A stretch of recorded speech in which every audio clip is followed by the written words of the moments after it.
थोड़ा बड़ा हुआ, पिताजी ने जैसे ही रोकना चाहा, पिताजी को पकड़ा, जेल खाने में बंद कर दिया, खुदराज करने लगा। जब जीवन में आप अपने बालक को अगर संस्कार नहीं दोगे तो एक दिन ये तो होना ही होना है। अब आप देखो, जब ये बड़ा हुआ, राज्य करने लगा, अपना हुकूमत अपनी चलने लगी, और इसकी एक चचेरी बहन है जिसका नाम है देवकी।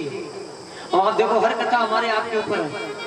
देवकी, देव धन की जो अपनी ना हो, देवताओं की हो, उसका नाम देवकी। ये बड़ा प्रेम करता है देवकी से। अब एक बात आपको और बताएं, राम कथा आप सबने पढ़ी है, समय फिरे रिप होए प्रीते। देवकी मैया भी इसको बहुत चाहती है। एक बात हमेशा याद रखो, दुष्ट व्यक्ति से सावधान। अगर वो आपसे सही से बोल रहा है तो तुम ये मत सोचते रहना कि वो सही बोलता रहेगा। डायरेक्शन कब बदल जाए इसकी कोई गारंटी नहीं। आप देखिए, विभीषण ने जीवन भर ये सोचा, रावण दुनिया के लिए खराब होगा, लेकिन मेरे लिए मेरे जैसा भाई किसी का नहीं होगा। लेकिन जब समय आया तो रावण ने लात मार दी, बाली ने सुग्रीव की लात मारी। अच्छा सब छोड़ो, देखो समय का तो खेल है। जून की दोपहरी जैसे भी गर्मी है, और कल थोड़ी देर के लिए कूलर बंद हो गया था। जून के महीने में अगर कोई आपके पास कूलर चला दे तो आप क्या कहोगे? आहा, तुमने तो हमारी जिंदगी बदल दी, प्राण गिरा दिए। और वही व्यक्ति दिसंबर और जनवरी के महीने में कूलर चलाए तब तुम कहोगे क्या मेरे प्राण ही ले लोगे? यही तो बोलोगे। तो ये समय का खेल है। आप देखिए, बिल्ली जब भी आक्रमण करती है पहले पीछे सुकुड़ती है, उसके बाद आगे जाती है। काला सर्प जब भी फन मारेगा पहले पीछे जाएगा, तब मारेगा। तो दुष्ट व्यक्ति से सावधान, कब अपना रूप दिखा दे इसकी कोई गारंटी नहीं। लेकिन देवकी मैया, मेरे भाई जैसा कोई भाई नहीं।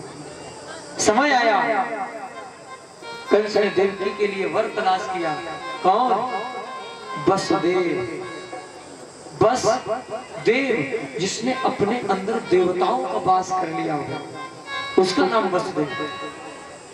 वसुदेव के साथ में विवाह किया, और इतना प्रेम करता था कि घोड़े की लगामें पकड़ करके खुद विदा करने के लिए चला। और जैसे ही थोड़ा आगे बढ़ा, बड़ा प्रसन्न था, और जो आगे बढ़ा आकाशवाणी हुई। क्या हुई? ओ कंस कंस मत भूल जरा। बड़ा प्रसन्न है।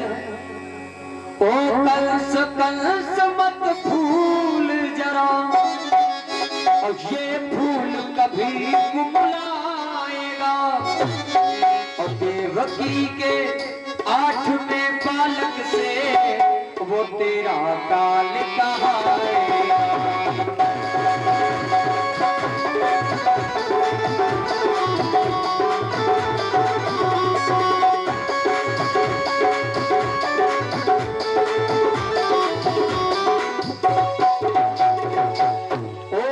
कंस मत भूल जरा।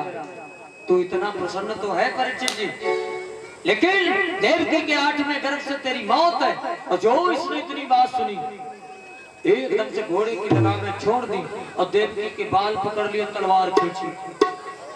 देवकी मैया तो ये समझ ही नहीं पाई ये हुआ क्या।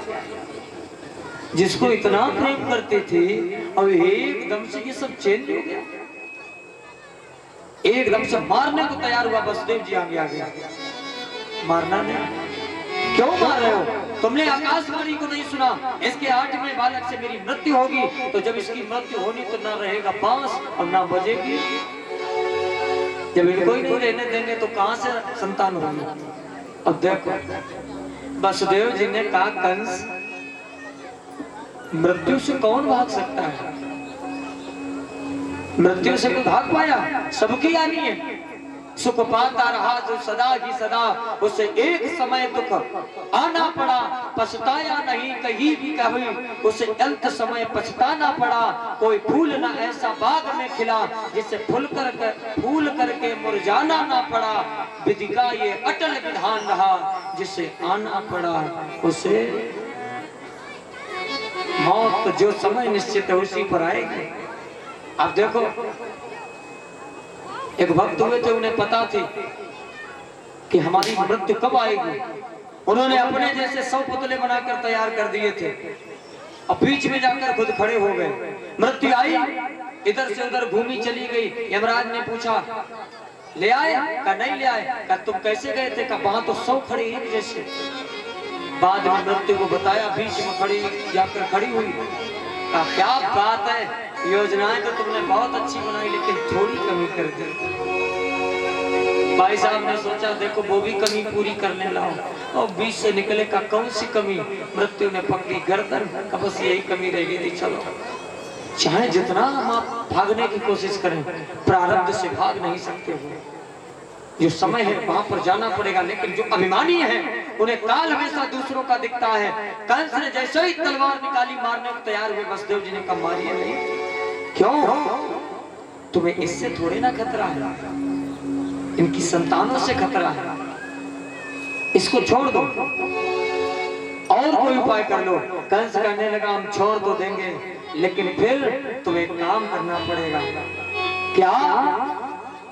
मेहदी वाले इन हाथों में ओ हथकड़ियां डाली जाएंगी।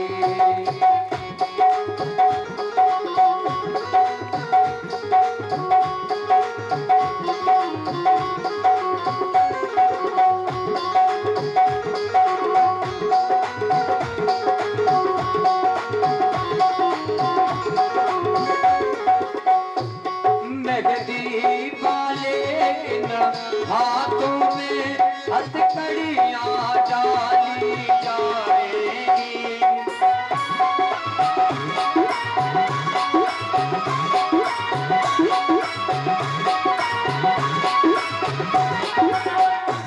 महावल वाले इन पैरों में बेड़ियां सदा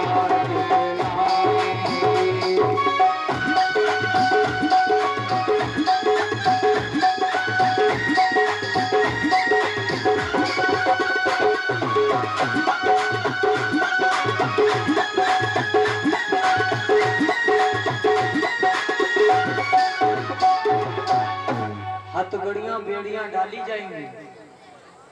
वसुदेव जी ने कहा चलो प्राण तो बचे। बाल दी गई हथकड़ी बेड़ियां और जेल खाने में बंद कर दिया गया। वसुदेव जिसने अपने अंदर देवताओं का वास किया हो, देव की जिसके अंदर जो अपने मन की ना हो देवताओं के मन की हो, ऐसी मैया को बंद कर दिया। देव की कहने लगी कंस तुम मेरी देह को बांध सकते हो लेकिन मेरी नेह को। कितनी बढ़िया बात। माया के बंधन में बंध गए, कोई बात नहीं, बंधन करना ना बंद करो। बंधन बंधन। कभी कभी ऐसे प्रश्न आ जाते हैं महाराज, हम आप कहते हैं पंडित जी हम भजन तो करना चाहते हैं लेकिन माया पकड़े हैं, हम क्या करें। एक बात याद रखना, यही बात एक बार कबीरदास जी के पास लोग गए कि हम भजन करना चाहते हैं लेकिन माया नहीं करने देती। कबीरदास जी भागे, एक जड़ को पकड़ लिया, लोगों से कहा हमें छुटाओ हमें छुटाओ। लोग हंसने लगे, कहा बाबा कैसी बातें करते हो, कैसी बातें करते हो। जड़ आपको थोड़े ना पकड़े, आप जड़ को पकड़े। तो बाबा कहने लगे बस यही तो बात है, माया हमें थोड़े ना पकड़े, हम खुद उस माया के चक्कर में पड़ना चाहते हैं। और ज्यादा कुछ दशा खराब नहीं परीक्षित जी। आप देखो एक धोबी के पास 10 गधे, 10 को चराने ले जाता है। धीरे धीरे चराते चराते एक दिन जब घर पर लाया तो 9 गधों की रस्सी गले में बंधी थी, एक की खो गई। अब 9 गधे तो बांध दिए और 10वां जो गधा था उसे पकड़े खड़ा। महात्मा जी उसी मार्ग से निकले। महात्मा जी ने कहा भैया खड़े काहे को? कहा इस गधे की रस्सी खो गई है इसलिए पकड़े खड़े। महात्मा जी हंसे और कहने लगे कहीं गधों को भी बांधने की जरूरत, गधों को भी बांधने की जरूरत। उसने कहा ये बैठ नहीं रहा। अरे कहा झूठ मूठ की रस्सी बनाओ बांध दो। देखो धोबी ने वही किया परीक्षित जी, देखो झूठ मूठ की गले में रस्सी डाली और खूंटे में झूठ मूठ की बांध दी। गधे ने जान लिया हम बंध गए, बैठ गया।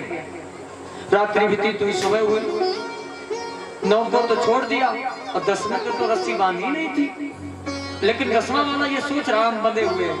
अब उसको खूब मारे खूब पीटे, गधा नहीं उठे कि वो बंधा है। महात्मा जी के पास गए, तुमने कौन सा जादू कर दिया, वो ठीक नहीं रहा। महात्मा जी ने कहा तुमने उसे खोला था? धोबी बोला हमने बांधा ही करता। अरे कहा तुमने झूठ मूठ का बांधा था, वैसे ही जाके खोलो जाके। और जब जाके उसने वैसे ही खोला, गधे ने जान लिया कि खुल गए। बस यही दशा हमारी है। हम आप ही कहते हो कि माया ने हमें पकड़ रखा है, ये सब कंट्रोल है तो हमारे ही हाथ में कि हम डायरेक्शन किधर मोड़ते हैं। देवी मैया को जेल खाने में बंद कर दिया, माया का बंधन बन गया, लेकिन प्रभु का बंधन करना बंद नहीं किया। धीरे धीरे जब समय व्यतीत हुआ, पहले बालक ने जन्म लिया, कीर्तिमंतम प्रथमजम, कीर्तिमान। और जब कीर्तिमान नामक बालक हुआ तो आप देखें वसुदेव जी ने उस कीर्तिमान को लिया, परीक्षित जी, और लेकर कंस के पास चले। कंस ने देखा इतना सुंदर बालक मारते मन नहीं करता। वसुदेव जी से कहा तुम इसे ले जाओ, हमें खतरा तो 8वें बालक से है, इससे तो है नहीं, 8वां बालक लेकर देना। वसुदेव जी सोचने लगे ये तो धर्मात्मा हो गया, ये धर्मात्मा हो गया। वसुदेव जी तो चल दिए, नारद जी ने उठाई धुंधुना। नारद जी ने कहा अगर इसने ऐसा किया तो भगवान का अवतार नहीं हो पाएगा। बीड़ा उठाई और गाते हुए चले आ रहे हैं, श्री कृष्ण गोविंद ओ हरे मुरारे, ओ हे नाथ नारायण वासुदेवा।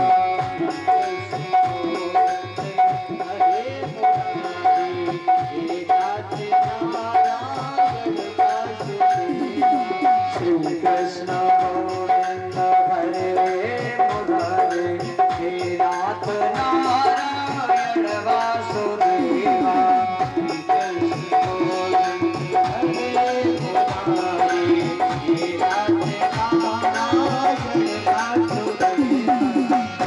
बोलो कृष्णा कृष्णा कृष्णा, बोलो कृष्णा कृष्णा कृष्णा, बोलो कृष्णा कृष्णा कृष्णा, बोलो राम। बोलो कृष्णा कृष्णा कृष्णा, बोलो कृष्णा कृष्णा कृष्णा, बोलो कृष्णा कृष्णा हरे। विद्युमातु स्वामी सखा हमारे, विद्युमातु स्वामी सखा हमारे, हे नाथ नारायण वासुदेवा, हे नाथ नारायण वासुदेवा। श्री कृष्ण